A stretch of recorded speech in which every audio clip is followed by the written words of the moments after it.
एवढ्या गरमीमध्ये आम्ही ज्यूस प्यायला आलो. आमच्या मॅडम काही सुट्टी देत नाही आम्हाला. आमच्या प्रिन्सिपल मॅडम भयंकर स्ट्रिक्ट आहे, स्ट्रिक्ट. सुट्टी नाही तर नाही.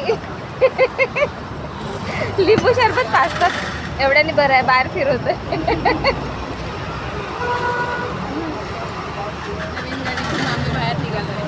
मॅडमने नवीन गाडी घेतली आणि आता आम्ही बाहेर निघालो फिरायला. चला तुम्हाला आम्ही काय शॉपिंग करणार आहे ते सगळं दिसणार. चला आमच्यासोबत. हाय, गुड आफ्टरनून सगळ्यांना. तर स्वागत आहे तुमचं माझ्या अश्विनी नेवलकर व्लॉगमध्ये. तर तुम्ही बघितलंच असेल, मी आणि मॅडम आम्ही दोघेही जण त्यांच्या नवीन गाडीवरती निघालो होतो बाहेर फिरायला. तर कुठेतरी चाललो आहे, पुढे दिसेलच तुम्हाला. आणि आम्हाला मग जाताना निंबू शरबत दिसलं तर आम्ही आधी थंडगार निंबू शरबत पिऊन घेतलं. आणि आता आमची सवारी निघाली आहे बाहेर. तर जाता जाता तुम्हाला आम्ही गाडीवरती पण व्हिडिओ घेतलेला आहे. आणि जाताना बघा, हे मार्केट एरिया, याला बुधवार मार्केट म्हणतात. जे नागपूरला राहतात त्यांना माहिती असेल. ॲक्च्युली ऊन खूप असल्यामुळे ते आज असं बंद दिसतंय सगळं. तर तुम्हाला पुढे दिसेल. आम्ही या बुधवार मार्केटमधूनच गेलो कारण आम्हाला जायचं होतं एका हारवाल्याकडे, कारण आम्हाला तिथनं मोगऱ्याचे गजरे घ्यायचे होते. मॅडमला संध्याकाळी कुठेतरी प्रोग्रामला जायचं होतं आणि त्यांना गजरा हवा होता. तर आम्ही गजरा शोधायसाठी निघालो होतो. तर आम्ही हारांचे शॉप बघत चाललो होतो. तर छान असं मार्केट लागलेलं होतं आणि तिथे मस्त माठ वगैरे आले होते विकायला. आणि बघा, तुम्हाला आता लग्न वगैरे येत आहे तर खूप छान असे माठ, डेकोरेटिव्ह माठसुद्धा आहे तिथे. तुम्ही कधी पण घेऊ शकता या बुधवारी मार्केटमधून. असं कलरफुल माठ डेकोरेट केलेले, लग्नामध्ये आपण जे यूज करतो ते सगळे माठ हे बघा तुम्हाला दिसेलच इथे आहे.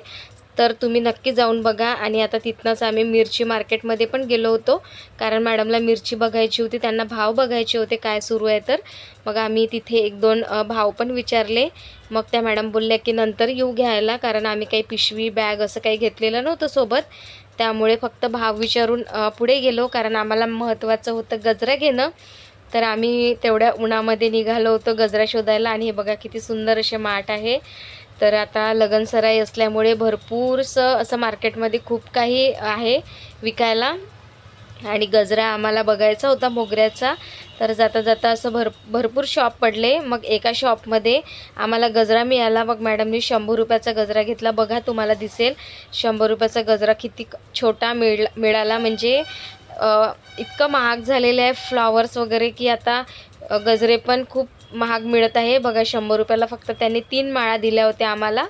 तर पण मॅडमला अर्जंट होतं म्हणून मॅडमनी घेतलं. आणि मग आम्ही जेव्हा तिकडे लिंबू शरबत वगैरे पिलं होतं तर आमच्या मानकर मॅडम पण असतात आमच्या सोबत ऑफिसमध्ये. तर त्या काही आमच्यासोबत आल्या नव्हत्या. मग आम्ही ते लिंबू शरबत मॅडमसाठी पण आणलं.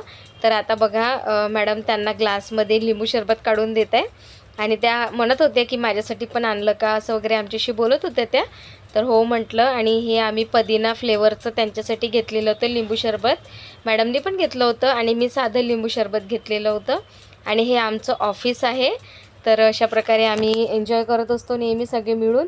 ऑफिसमध्ये खूप मजा मस्ती चालू असते. आणि त्यानंतर बघा मी घरी आली. आणि घरी आल्यानंतर सायंकाळी 5 वाजले, 6 वाजलेले होते जवळपास. आणि चहाची वेळ झालेली होती. छान मस्त असा गरमागरम चहा मांडलेला होता, कारण मिस्टरांना वगैरे चहा लागतो सायंकाळला. मी तर काही चहा घेत नाही, पण मिस्टर आणि सासूबाईंसाठी चहा ठेवलेला होता मी. आणि मिस्टरांना लागलेली होती भूक, त्यामुळे मग त्यांच्यासाठी चिवडा पण बनवायचा होता, कच्चा चिवडा. तर आमचं ते पोहे पण भाजणं बाजूला सोबत सुरू होतं. हे पोहे भाजले ना. आणि हे कसले आहे? हे बघा, हे रागीचे असेल कदाचित, तो कलर. हां तेच, नाचणी. हे नाचणीचे असेल कदाचित, कारण कलर वाटत आहे. आणि हे व्हाईट ज्वारीचे. हां, ज्वारीचे. तर आपण आज असा चिवडा बनवू. तर कोणाकोणाला आवडतो नक्की सांगा. मिस्टर इकडे मस्त कांदे कापत आहे. आणि मस्त आम्ही शेव पण आणली आहे, साधी शेव पण आणली. आणि ही आलू भुजिया शेव पण आणली याच्यात टाकायला चिवड्यामध्ये. चला तर चिवडा स्टार्ट करू आपण. तर बघा, चिवडा बनवताना मला दाखवायचं होतं, पण एक अर्जंट कॉल असल्यामुळे शूट काही करता आलं नाही आणि कॉलवर बोलता बोलताच मग मी चिवडा पण बनवून टाकलेला होता.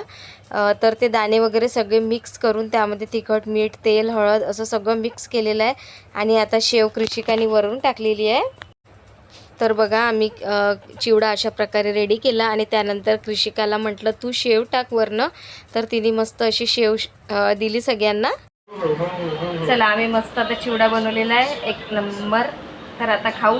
अवताराकडे लक्ष देऊ नका, नुकतंच कॉलेजमधून आलेलो आणि फक्त कपडे चेंज होऊन फ्रेश होऊन झालेलो आम्ही. तर आता चिवडा वगैरे खाऊन घेऊ, त्यानंतर स्वयंपाक वगैरे आरामात करू. चला.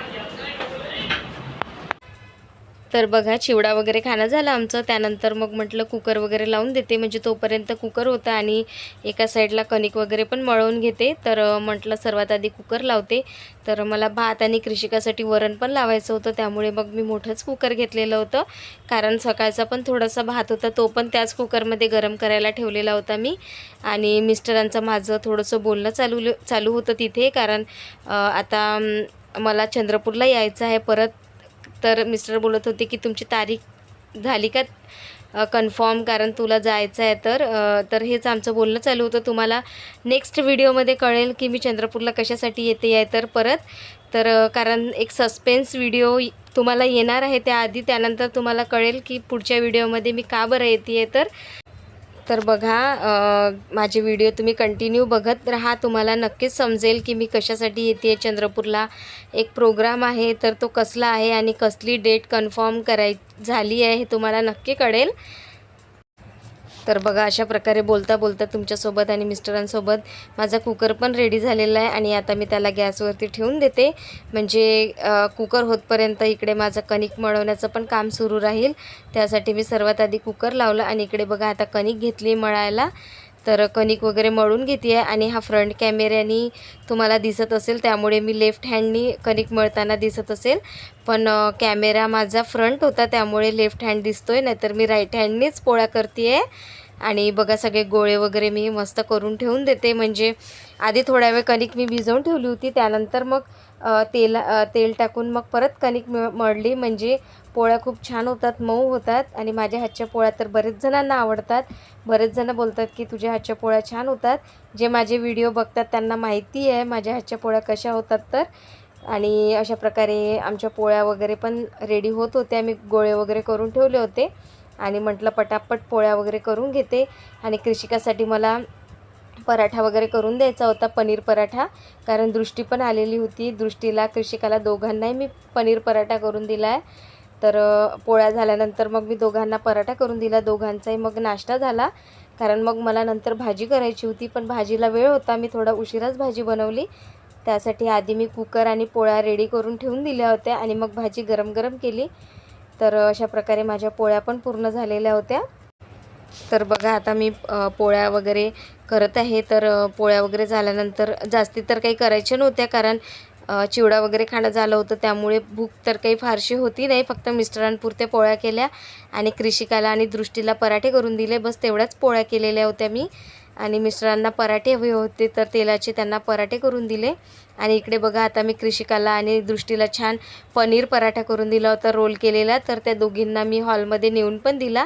बघा, ते रोल किती सुंदर दिसते आहे. तर दृष्टीला पण खायला दिला आणि कृषिकाला पण कृषिकाचं खाण्याकडे लक्ष नव्हतं, ती टी व्ही बघत होती, त्यामुळे तिचे पप्पा तिच्या बाजूला बसून तिच्याकडनं खाऊन घेत होते, चारून देत होते तिला. तर त्यांचं ते सुरू होतं आणि दृष्टीने खाणं पण सुरू केलं होतं. तर मी तिला विचारत होती कसं झालं म्हणून. कसं झालं का दृष्टी पनीर पराठा? छान आहे. परीला आवडला का पनीर पराठा? चला, तर आजचा व्हिडिओ इथेच एंड करते. व्हिडिओ कसा वाटला नक्की सांगा. व्हिडिओला लाईक करा, शेअर करा, कमेंट करा आणि चॅनलला सबस्क्राईब करा. परत भेटू अशाच एका नवीन व्हिडिओमध्ये. तोपर्यंत सर्वांना बाय बाय आणि गुड नाईट.